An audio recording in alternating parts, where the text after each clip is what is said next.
Hello guys, and today I'm going to tell you 6 tricks on how to get better while you're dying in a game. Here we go. First of all, first trick to get better is not taking 50-50s. Do not take any 50-50s. Do not jump at people's bots. Do not do that. It's just not cool. I made a little short about this, so I've decided I'll make a full length video covering this. First tip is just do not take 50-50s on spawn if you want to make any every time. It's just not good. It's a really bad habit, and it can really just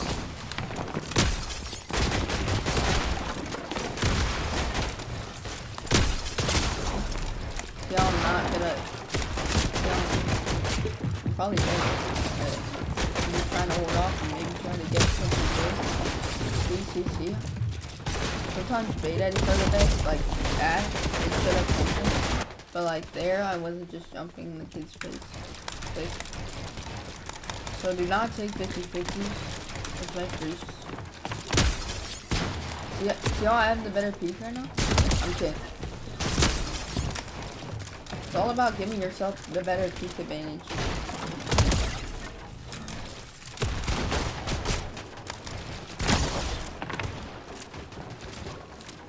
You can't get the better peak advantage, then that's bad.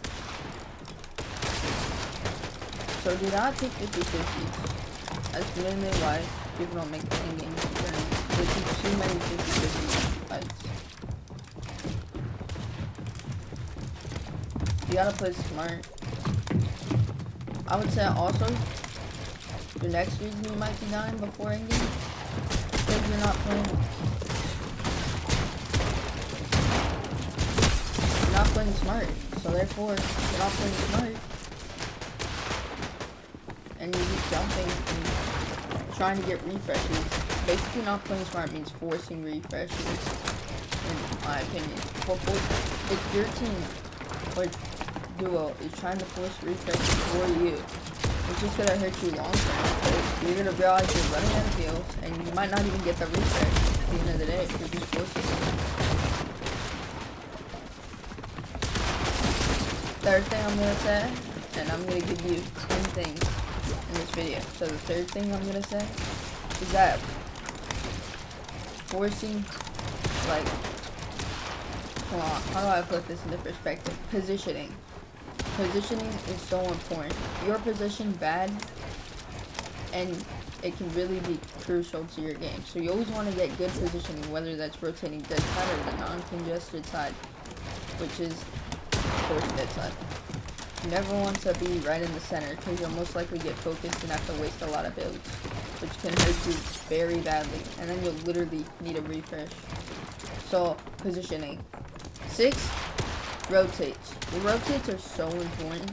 I cannot stress how important rotates are in Fortnite, especially in this FNCS, which is why I'm releasing this video probably 5 hours before FNCS, so you guys can watch it, and you guys can have a chance to get to maybe whatever division you want to. I died. Whatever. So, basically,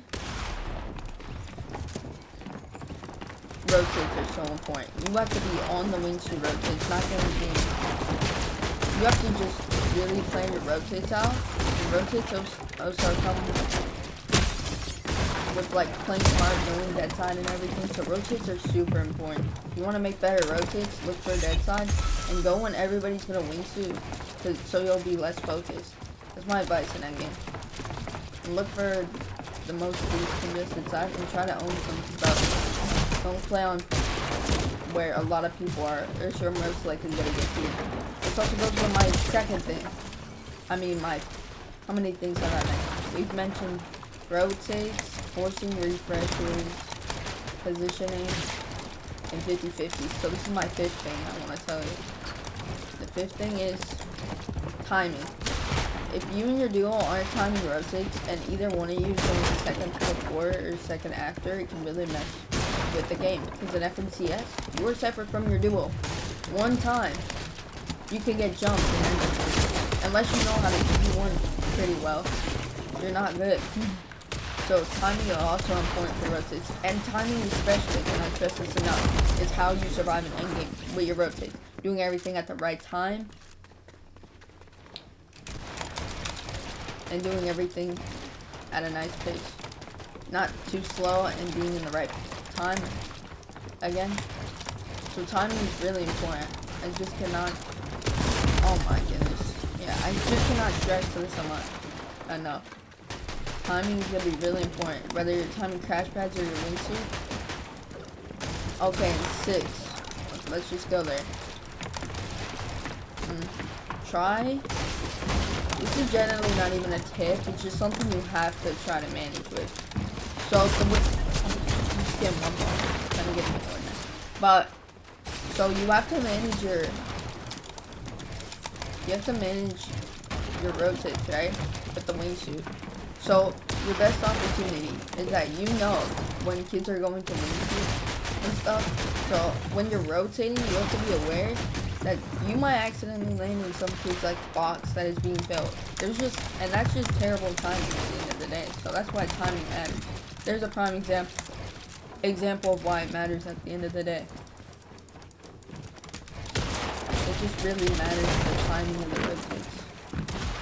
Or else you might get boxed in your wingsuit if you do something wrong, and then your teammate will have to touch up points. So it's not the best. Like, I get that timing is hard this season because you have to time the wingsuit, you have to time everything, but just try to work on it. My 6th thing is Surge. You need to get Surge. You need to have a stack of Surge. You need to at least 300 to 500 above if you want to survive. So we need to be looking for Surge in mid-game, early game, and especially end game. But if you have enough mid-game, early game Surge, you might not be stressing enough anyway. So Surge is definitely important for FNCS. 300 to 500 above, guys. My 8th thing I will stress, which I think we're on the not, whatever.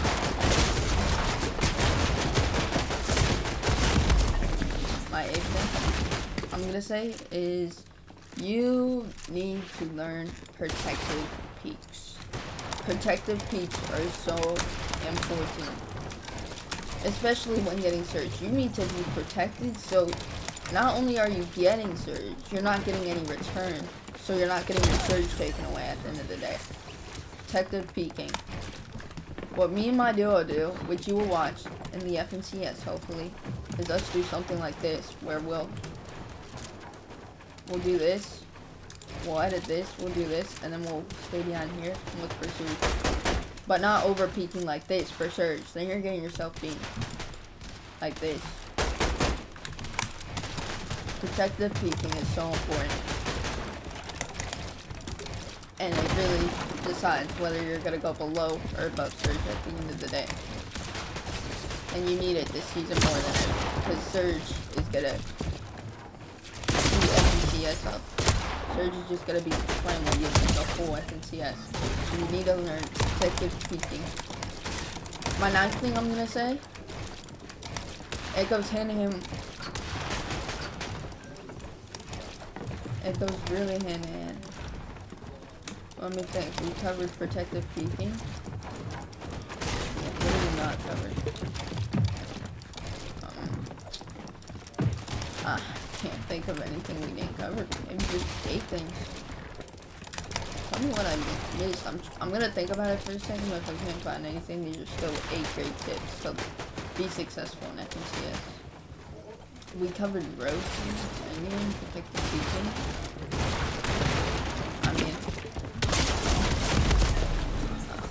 I guess we can cover like taking protective peeking goes hand in hand with Surge and like okay, oh I get it. The last thing. Sorry, that took a little bit, guys. Turns out there were only 9 tips we need to cover because stuff went hand in hand. So these are 9 tips on how to be successful. Actually, I'll add one more in there. And the one more is just generally what you need to have if you want to be successful as a duo. So the thing I'm going to tell you is very important. Is pre-edits. you and your duo need to learn Creatics sometimes, because they can really help. You've seen pros like Blake, Pig, and many more do Creatics. Those can be huge for refresh, because it just can be huge.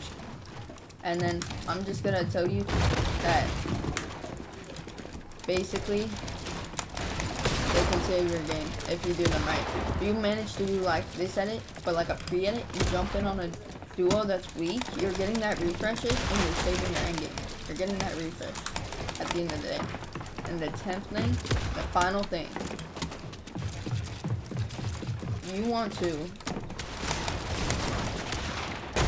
sneak into people's back tarps, kinda.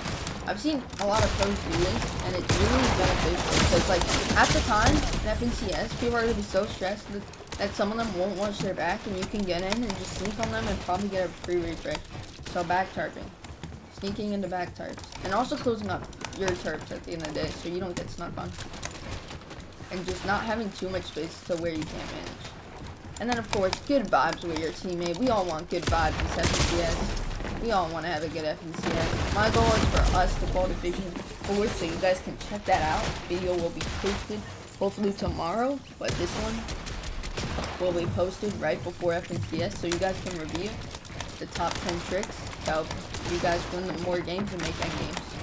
Thank you guys so much for watching. Subscribe for more content.